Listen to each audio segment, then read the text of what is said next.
Fractures లోకి వస్తే fractures లో కట్టుకుంటారు కదా, అది దాంతో పాటు హోమియో మెడిసిన్ కూడా వాడుకుంటే మంచిది.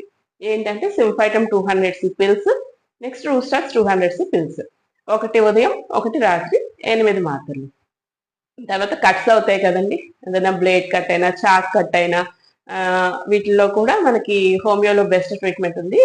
అండ్ తర్వాత ఇనప మేకులు అవి గీసుకున్నప్పుడు కూడా టీటీ చేయించేసుకోవాలి ఖచ్చితంగా, అమ్మో లేదా ఇబ్బంది అనుకున్నప్పుడు కూడా అది కూడా అవాయిడ్ చేసి హోమియోలో మెడిసిన్ వాడుకోవచ్చు. ఇది ఏంటంటే హైపర్కమ్ 200 పిల్స్, లెడంపాల్ 200 పిల్స్.